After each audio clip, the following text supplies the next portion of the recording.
ओए लड़की रुक, जितना भी तेरे पास सामान है ना सारा जल्दी से निकाल के दे दे, वरना ये देख रही है ना जितने भी इसके अंदर गोली है ना तेरे अंदर निकाल दूंगा सारी।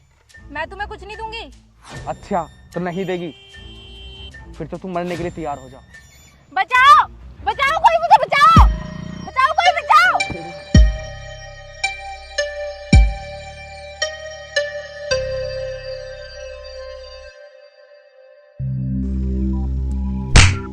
मुझे बेवकूफ समझ रहा है, ज्यादा चालाक बन रहा है। मुझे सब पता है ये तेरे ही आदमी थे। क्या मतलब है आपका? और मैडम आप कहना क्या चाहती हो? दो गुंडों को भेजकर और उनसे मुझे बचाकर हीरो बनकर मुझे इम्प्रेस करने की कोशिश कर रहा है। मैं सब जानती हूँ, ये तेरे ही भेजे हुए किराए के गुंडे थे। मैडम आप पागल हो गई हो, जैसा आप समझ रही हो ना वैसा कुछ भी नहीं है। झूठ बोल रहा है तू, और तू क्या सोच रहा है? तू ये सब कर कर मुझे अपने जाल में फंसा लेगा? मैडम सबसे पहले तो आप मुझे ये बताओ कि ये सब मैं करूंगा ही क्यों? क्योंकि तुम लोगों का यही सबसे अच्छा तरीका होता है अमीर लड़कियों को इम्प्रेस करने का। समझती क्या हो आप अपने आप को? जो मन में आ रहा है बोले जा रही हो। तुम जैसों के पास पैसा तो होता नहीं है और जॉब तुम्हारी कहीं लगती नहीं है, इसलिए हम जैसी अमीर लड़कियों को फंसाकर उससे शादी कर कर उसकी प्रॉपर्टी पर पूरी जिंदगी ऐश करना चाहते हो। वैसे कितनी दौलत है तुम्हारे पास, और तुम मेरे बारे में जानती ही क्या हो? कुछ नहीं जानना मुझे तेरे बारे में, तेरी हालत देखकर पता लग रहा है कि तू है क्या। तो ठीक है मैडम, आप मुझे माफ कर दीजिए, और मैंने ना बहुत बड़ी गलती कर दी तुम्हें उन गुंडों से बचाकर। ठीक है अब मैं चलता हूँ। वो सब तो तेरा नाटक था, क्योंकि गरीब से अमीर बनने का शॉर्टकट होता है तुम्हारा। पागल लड़की नहीं तो।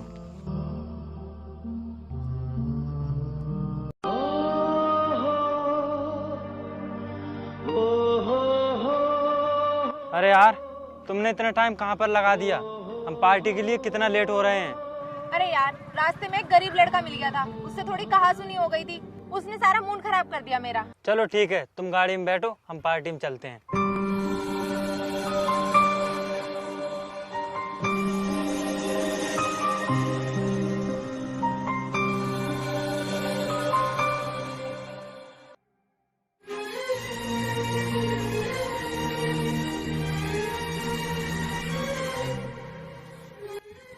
अरे यार क्या हुआ, गाड़ी क्यों रोक दी तुमने? चलो ना। अरे यार कहीं उस लड़के को ज्यादा चोट तो नहीं लग गई होगी? देखो तुम उसके चक्कर में मत पड़ो, ये गरीब लोग तो नाटक करते हैं पैसे लेने के लिए। हाँ तुम सही कहती हो, चलो हम चलते हैं।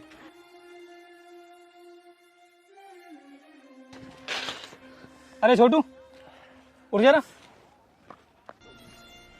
चोट तो नहीं लगी तुझे? नहीं भैया, मुझे चोट कहीं नहीं लगी है, लेकिन उन लोगों ने मुझे बिल्कुल भी मुड़कर नहीं देखा कि मुझे कितनी चोट लगी है।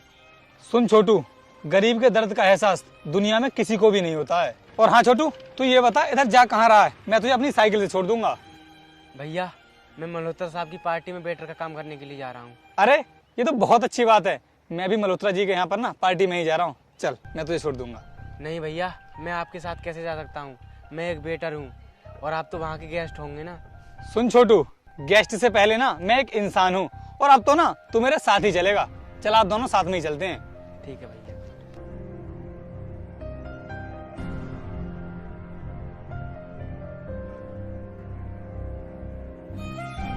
दोस्तों आप इनसे मिलिए, ये हमारे शहर के चेयरमैन के छोटे भाई हैं, और ये समझ लीजिए ये हमारे लिए खुद ही चेयरमैन है। हेलो सर, और हमारे लिए बहुत अच्छी बात है कि चेयरमैन के भाई इस पार्टी में आए हैं। अरे यार ये तो बहुत कमाल की चीज़ लग रही है। सर क्या मतलब आपका?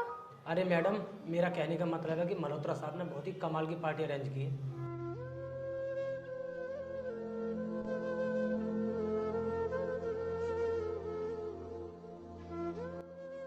आप लोग आपस में बात कीजिए, मैं अभी आता हूँ। अरे रोहतास आ गया तू? बहुत देर कर दी आने में। हाँ यार वो थोड़ा सा काम निकल आया था इस वजह से। चल कोई नहीं, और तू इन लोगों की पानी की व्यवस्था कर।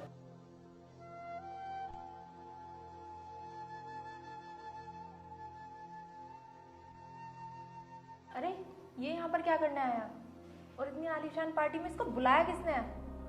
ये तो सिर्फ वीआईपी लोगों के लिए पार्टी है। अरे यार छोड़ो, वेटर के काम के लिए बुलाया होगा किसी ने। ये वेटर के काम के लिए नहीं आया यहाँ पर, मल्होत्रा साहब खुद उससे बात कर रहे हैं, देखो। तो क्या हुआ, वेटर से बात नहीं कर सकते हैं? पैसों की बात चल रही होगी। और ये वीआईपी लोगों की पार्टी है, तो मैं देखने में लग रहा है ये कहीं से वीआईपी। मैम साहब ये लीजिए पानी। चल कोई बात नहीं, अब पार्टी एंजॉय करते हैं। नहीं चाहिए हमें पानी, निकल यहाँ से। साहब आप ले लीजिए। सुना नहीं क्या कहा है मैडम ने? चल निकल यहाँ से। मेरे भैया चेयरमैन है, मैं तुम्हारी जॉब लीजिए साहब पानी।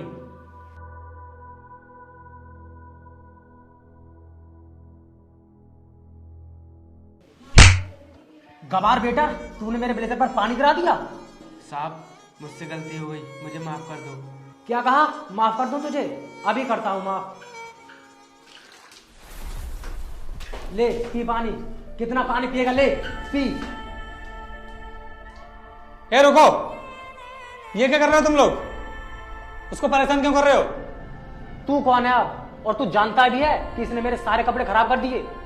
इंसान है वो, और गलती किसी से भी हो सकती है। और वैसे भी ना, पानी उसने जानबूझकर नहीं डाला होगा तुम्हारे ऊपर। देख, तू मुझसे पंगा मत ले, और मुझसे पंगा लेकर तू बहुत बड़ी गलती कर रहा है। तू जानता नहीं है मैं कौन हूं। तुम चाहे जो भी हो, लेकिन किसी गरीब पर ना इस तरह का अत्याचार नहीं कर सकते, वरना मैं अभी। वरना क्या कर लेगा तू? तू जानता भी है मैं चेयरमैन का छोटा भाई हूँ। अब मैं अच्छी तरह समझ गया हूँ, तुम्हारे जैसे लोग ना पॉलिटिक्स में आते ही इसीलिए हो ताकि गरीब लोगों पर धौंस जमा सको और उन पर अत्याचार कर सको। बदमाशी दिखा रहा है मुझे? चुपचाप इस पार्टी से निकल जा। ओए सुन, चेयरमैन होगा तो अपने घर के लिए, समझ गया? अरे रोहतास रुक जा, ये क्या कर रहा है तू? देखिए मल्होत्रा जी, इसने मेरे ऊपर हाथ उठाया है, जबकि मैंने इससे कुछ भी नहीं बोला है। देख यार, वो चेयरमैन का छोटा भाई है, ऐसे लोगों की हमें बर्दाश्त कर लेनी चाहिए। अगर ये बड़े आदमी हैं तो क्या किसी के साथ कुछ भी करेंगे? तुम नहीं जानते, इनके भाई ने 150 बीघा में अनाथ आश्रम बनवा रखा है। सारा मूड खराब कर दिया तूने। चल अब निकल यहाँ से। मैडम, मुझे आपसे कुछ बात करनी है, आप 1 मिनट बाहर आइए। 1 मिनट अभी आ रहे हैं।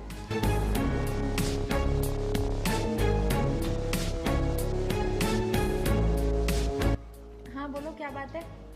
देखो मैडम, मैंने जब से आपको देखा है ना, मैं आपका दीवाना हो चुका हूँ, और मुझे आपके सिवाय कुछ भी दिखाई नहीं दे रहा है। मेरी दर्द की दवा सिर्फ आप ही हो। ये आप कैसी बातें कर रहे हो? और आपको पता भी है अगले महीने मेरी शादी होने वाली है। देखो, मैं तुम्हें मुंह मांगे कीमत दूंगा, बस 1-2 रात मेरे साथ एंजॉय कर लो। जबान संभाल कर बात कीजिए आप। मुझे पता है कि आप चेयरमैन हैं, तो इसका मतलब ये नहीं है कि आप किसी भी लड़की की इज्जत के साथ खिलवाड़ करेंगे। साली, तूने मुझ पर हाथ उठाया, वो भी चेयरमैन के भाई पर। अब देख मैं तेरे साथ क्या असर करता हूँ। चल मेरे साथ कमरे में। बचाओ मुझे, बचाओ, बचाओ, बचाओ, कोई बचाओ। ओए रुक, छोड़ इस लड़की को। क्या बदतमीजी है ये? तू फिर से मेरे रास्ते में आ गया। मैंने तुझसे मना किया था ना कि मेरे रास्ते में मत आना। तू चुपचाप चला जा यहाँ से और मुझे मेरा काम करने दे, वरना मैं तुझे जिंदा नहीं छोड़ूंगा। क्या कहा तूने? तू मुझे जिंदा नहीं छोड़ेगा? तेरी चेयरमैनी तो ना आज मैं निकालता हूँ। चल इधर।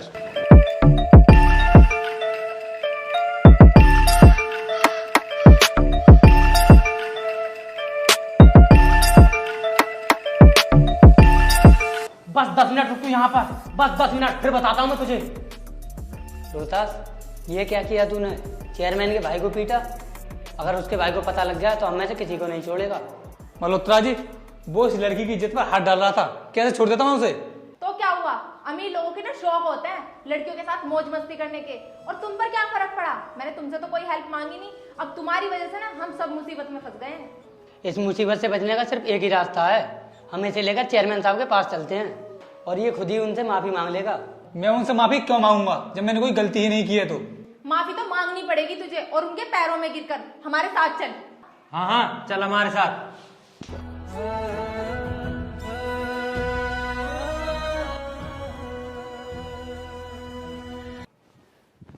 मुनीम जी, जल्दी से हमारी गाड़ी निकालो और हमारे सभी आदमियों से कहो हथियार लेकर तुरंत गाड़ी में बैठें। जी चेयरमैन साहब। उसकी कोई जरूरत नहीं है चेयरमैन साहब। गलती एक इंसान ने की है तो उसकी सजा भी उसी को मिलनी चाहिए। सर, इस लड़के को हम आपके पास लेकर आए हैं और ये आपका गुनहगार है। आप जैसी चाहें वैसी सजा दे सकते हैं इसे। अब खड़ा खड़ा देख क्या रहा है? पैरों में गिर के चेयरमैन सर से माफी मांग। ए लड़की, ये क्या कर रही है तू? सर, मुझे माफ कर दीजिए, मेरे भाई को आपके बारे में मालूम नहीं था, इसलिए ये गलती कर बैठा। नालायक, ये क्या किया तूने? इन पर हाथ छोड़ा। चल अभी के अभी इनसे माफी मांग। भैया, मैं इससे माफी क्यों मांगू? और वैसे भी ये है कौन? तू जानना चाहता है ना कि ये कौन है? तो सुन, जो 150 बीघे की जमीन पर हमारा अनाथ आश्रम बना हुआ है, वो इनकी जमीन पर बना हुआ है, समझा तू? भैया, ये सब क्या बोल रहे हो आप? और सुन, हम ना हर बार इन्हीं की वजह से शहर के चेयरमैन बनते हैं, वरना हमारी इतनी हैसियत कहाँ है चेयरमैन बनने की। और तुम लोग जिनके कपड़े देखकर इन्हें मामूली इंसान समझ रहे हो ना, ये हकीकत में राणा इंडस्ट्रीज के मालिक हैं। क्या राणा इंडस्ट्रीज के मालिक? वो भी ये? राणा इंडस्ट्रीज तो बहुत बड़ा ब्रांड है यार। तुम लोगों को यकीन नहीं हो रहा होगा, ये राणा इंडस्ट्रीज के मालिक हैं। मैं तुम्हें एक बात और बताता हूँ, इनके बड़े भाई ने एक बार कंपनी के मजदूरों को वेतन नहीं दिया था, तो पता है इन्होंने क्या किया? अपने भैया से लड़कर ये गांव चले गए, और गांव जाने के बाद इन्होंने अपना साधारण जीवन जीना शुरू कर दिया, और ये तभी से गांव में रहने लगे। और इतने महान आदमी को, जिसने मजदूरों की खातिर अपना सब कुछ छोड़ दिया हो, उसे तुम मेरे पास बेइज्जत करने के लिए लेकर आए हो। सर हमें माफ़ कर दीजिए, हमसे बहुत बड़ी गलती हो गई। सर मुझे भी माफ कर दीजिए, मुझे आपके बारे में मालूम नहीं था, जाने अनजाने में मैंने आपको बहुत उल्टा सीधा बोल दिया। अरे मैडम, आप क्यों माफ़ी मांग रही हो मुझसे? आपकी औकात तो मुझसे बहुत ज़्यादा ऊपर है, और आपको छेड़ने के लिए मैंने तो किराए के गुंडे भेजे थे ना। और हाँ, तुम क्या बोल रही थी कि अमीर लोगों का शौक होता है लड़कियों के साथ में मौज मस्ती करने का? ये खड़ा है यहाँ पर, जाओ मौज मस्ती कर लो इसके साथ में जाकर। नहीं सर नहीं, वो तो अनजाने में मुझसे भूल हो गई थी, और मैंने आपसे माफी भी मांग ली। और अगर तुम्हारे जैसी लड़कियां इसी तरह के शौक पालती रही ना, तो एक दिन तुम्हारी इज्जत बचाने के लिए कोई भी सामने नहीं आएगा। फिर तुम्हारी इज्जत सरेआम नीलाम होती रहेगी और तुम कुछ भी नहीं कर पाओगी। सर अब बस कीजिए, इससे ज्यादा सहन नहीं कर सकती मैं। चलो छोड़ो इन सब बातों को। मुझे इस बात का बुरा नहीं लगा कि तुमने मेरी बेइज्जती की, मुझे बुरा उस बात का लगा कि तुम्हारे साथ बुरा हो रहा था, और जब मैंने उसका विरोध किया तो तुम लोगों ने गलत का ही साथ दिया, सच्चाई का साथ नहीं दिया। और हाँ, मैं तुम सभी लोगों से भी कहना चाहता हूँ कि जहां पर भी गलत होते हुए देखो तो उसका विरोध करो, उसका साथ कभी मत दो, वरना समाज में बुराई मजबूत हो जाएगी और सच का साथ कोई भी नहीं देगा। इसलिए आगे से तुम लोग भी ध्यान रखना। सर आज आपने मेरी आंखें खोल दी, और मैं आगे से किसी भी लड़की के साथ ऐसा नहीं करूँगा। मुझे माफ़ कर दीजिए। कोई बात नहीं, लेकिन याद रखना, जब तुम किसी की इज्जत करोगे ना, तभी दूसरा इंसान तुम्हारी इज्जत करेगा। ठीक है चेयरमैन साहब, अब मैं चलता हूँ।